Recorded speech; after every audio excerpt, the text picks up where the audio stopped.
బులెటిన్లో breaking news. ఇవాళ Telangana cabinet సమావేశం జరగనుంది. మధ్యాహ్నం 2 గంటలకు జరిగే ఈ మీటింగ్లో బడ్జెట్ సమావేశాల నిర్వహణ, బీసీ రిజర్వేషన్లు, ఎస్సీ వర్గీకరణతో పాటు అసెంబ్లీ ముందు పెట్టాల్సిన పలు కీలక బిల్లులపై చర్చించనున్నారు మంత్రులు. బీసీలకు 42% రిజర్వేషన్లు కల్పిస్తూ త్వరలో రేవంత్ సర్కార్ అసెంబ్లీ ఆమోదం తీసుకోనుంది. ఎస్సీ వర్గీకరణపై కూడా అసెంబ్లీలో ప్రత్యేక చట్టం చేయనున్నారు. ఈ క్రమంలో ఈ 2 అంశాలపై కేబినెట్ భేటీలో సుదీర్ఘంగా చర్చించనున్నారు. దీంతో పాటు బీసీ రిజర్వేషన్లపై కేంద్రంపై ఒత్తిడి ఎలా తీసుకురావాలన్న దానిపై చర్చించనుంది కేబినెట్. అన్ని పార్టీలను కలుపుకొని ఢిల్లీ ఎప్పుడు వెళ్లాలన్న దానిపై ఈ కేబినెట్లో నిర్ణయం తీసుకోనుంది. అయితే అసెంబ్లీ సమావేశాల్లో బీసీ రిజర్వేషన్లు, ఎస్సీ వర్గీకరణపై చట్టం చేసిన తర్వాత ఢిల్లీకి అఖిలపక్షంతో వెళ్లాలని ఆలోచిస్తోంది సర్కార్. అయితే దీనికి సంబంధించి ముహూర్తాన్ని ఖరారు చేయనుంది. బడ్జెట్ సమావేశాలు ఎప్పటి నుంచి నిర్వహించాలన్న దానిపై కేబినెట్లో చర్చించి నిర్ణయం తీసుకోనున్నారు మంత్రులు. మరి కేబినెట్ భేటీకి సంబంధించినటువంటి అడిషనల్ డీటెయిల్స్ మా ప్రతినిధి కొండల్ అందిస్తారు. కొండల్, మధ్యాహ్నం 2 గంటలకు కేబినెట్ భేటీ కాబోతుంది. సీఎం రేవంత్ రెడ్డి అధ్యక్షతన మీటింగ్ జరగబోతుంది. దీంట్లో ప్రధానమైన అంశాలు 3 ఉన్నాయి. ఒకటి బీసీ కులగణనకు సంబంధించి, రెండవ దఫా సర్వే కూడా పూర్తి అయిన నేపథ్యంలో వాటికి అసెంబ్లీలో కేబినెట్లో ఆమోదం పొందిన తర్వాత అసెంబ్లీలో బిల్లు తీసుకురాబోతున్నారు. దీనికి సంబంధించి ఈరోజు కేబినెట్లో ఆమోదం తీసుకోబోతుంది, చర్చించి ఆమోదం తీసుకోబోతుంది. రెండవది ఎస్సీ వర్గీకరణకు సంబంధించి కూడా అసెంబ్లీలో బిల్లు తీసుకొచ్చేందుకు ఆలోచనలు ఉంది కాబట్టి ఖచ్చితంగా దేనికి కేబినెట్లో ఆమోదం తీసుకోబోతుంది. ఇప్పటికే ఎస్సీ వర్గీకరణకు సంబంధించిన నివేదిక కూడా కేబినెట్ చేతికి అందింది. ఇక మూడోది అసెంబ్లీ బడ్జెట్ సమావేశాల నిర్వహణకు సంబంధించి ప్రధానంగా చర్చించబోతున్నారు. ఎప్పటి నుంచి బడ్జెట్ సమావేశాలు ప్రారంభించాలన్న దానిపైన ఈరోజు తేదీ ఖరారు చేసే అవకాశం ఉంది.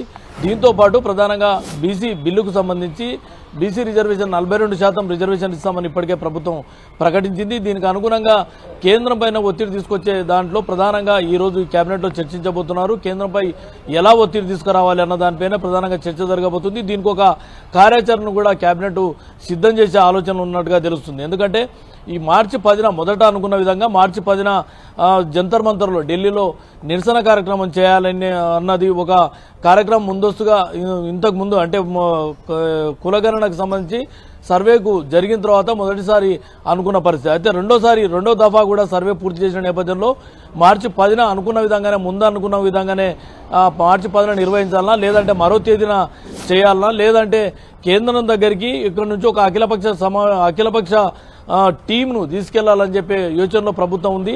ఈ నేపథ్యంలోనే ఆల్ పార్టీస్తో కేంద్రానికి ఒక డెలిగేషన్ ఇవ్వాలి, ఒక వినతి పత్రం ఇచ్చే ఆలోచనలో ఉంది. కాబట్టి ఎప్పుడు తీసుకెళ్లాలని దానిపైన కూడా కేబినెట్లో చర్చించబోతున్నారు. ప్రధానంగా 42% రిజర్వేషన్ సంబంధించి బీసీలకు ఇచ్చిన మాట ప్రకారంగా మనం అమలు చేస్తున్నాం. కాబట్టి ఇది కేంద్రంలో జాతీయ స్థాయిలో బీసీ బిల్లు ఇదే పార్లమెంటు సెషన్లో తీసుకురావాలన్న దానికి ఒత్తిడి తీసుకొచ్చేందుకు ఎలాంటి కార్యాచరణ తీసుకోవాలన్న దానిపై కూడా ప్రధానంగా ఈ కేబినెట్ చర్చించే అవకాశం ఉంటుంది. అయితే ఈ 2 కీలక అంశాలతో పాటు ఇతరత్ర అంశాలు కూడా తెలంగాణ కేబినెట్ భేటీలో అంటే ఇందిరమ్మ ఇళ్లు కావచ్చు, ఇతరత్ర ఇలాంటి కీలక అంశాలు కూడా ఈ భేటీలోనే చర్చకొచ్చే అవకాశం ఉండొచ్చు. ఖచ్చితంగా ఈ కేబినెట్ సమావేశంలో పరిపాలన పరంగా కొన్ని పాలసీస్ తీసుకొస్తుంది ప్రభుత్వం. దీనికి అనుగుణంగా కూడా దీనిలో చర్చ జరిగే అవకాశం ఉంది. ఇప్పటికే టూరిజం పాలసీ అనుకోండి, శాండ్ పాలసీ అనుకోండి, ప్రభుత్వం దీనిపైన పూర్తి కసరత్తు చేసింది. ఈ బడ్జెట్ సమావేశాలను వీటిని కూడా తీసుకొచ్చేందుకు ప్రభుత్వం ఆలోచనగా ఉంది. కాబట్టి ఈ కేబినెట్లో దీనికి ఆమోదం తీసుకోబోతుంది. దాంతోపాటు ఇందిరమ్మ ఇండ్లకు సంబంధించి ఇప్పటికే లాంఛనంగా ప్రారంభమైంది. ముఖ్యంగా క్షేత్రస్థాయిలో ఇందిరమ్మ ఇండ్లకు సంబంధించి ప్రభుత్వం ప్రజలకు మరింత ఏం చేయాలన్న దానిపైన ప్రధానంగా ఇప్పటికే ఒక ఇతిమిద్దంగా అంటే ఉచితంగా ఇసుక ఇవ్వాలని ప్రభుత్వం నిర్ణయించిన నేపథ్యంలో క్షేత్రస్థాయిలో ఎలాంటి అడ్డంకులు లేకుండా ఇందిరమ్మ ఇండ్ల నిర్మాణం కార్యక్రమం మొదలయ్యేలా చూడాలి. దీనికి అధికారులకు ఒక స్పష్టమైన దిశానిర్దేశం చేయబోతున్నారు. ఉచితంగా ప్రభుత్వం ఇసుక ఇవ్వబోతున్న నేపథ్యంలో ఆ ఇసుక కూడా ఎక్కడ మిస్యూజ్ కాకుండా దళారుల చేతికి వెళ్లకుండా నేరుగా లబ్ధిదారుల చేతికి వెళ్లే దిశగా అధికారులు ఎలా చేపట్టాలి కార్యక్రమాలన్న దానిపై కూడా ఒక డైరెక్షన్ ఇవ్వబోతున్నారు. ఇక రేషన్ కార్డులకు సంబంధించిన అంశం కూడా ప్రధానంగా ఉంది. రేషన్ కార్డుల అంశం మొన్న లాంఛనంగా ప్రారంభమైనప్పటికీ కూడా ఇప్పుడు ఎమ్మెల్సీ ఎన్నికల కోడ్ నేపథ్యంలో దాదాపు 7 జిల్లాల్లో అది ప్రారంభించిన పరిస్థితి ఉంది. మహబూబ్నగర్లో ప్రారంభించినప్పుడు కూడా అది 1-2 జిల్లాలకి పరిమితమైన నేపథ్యంలో ఇప్పుడు రాష్ట్ర వ్యాప్తంగా కూడా రేషన్ కార్డుల పంపిణీ అన్నది జరగాలి. దీనికి సంబంధించి కూడా ఎప్పటి నుంచి మొదలు పెట్టాలి, ఎలా మొదలు పెట్టాలి, ఎక్కడ కూడా ఇబ్బందులు తలెత్తకుండా గతంలో 26 జనవరిన రేషన్ కార్డుల జారీకి సంబంధించిన ప్రక్రియ మొదలుపెట్టినప్పుడు కొన్ని అవాంతరాలు వచ్చాయి, కొన్ని ఆరోపణలు వచ్చిన నేపథ్యం ఉంది.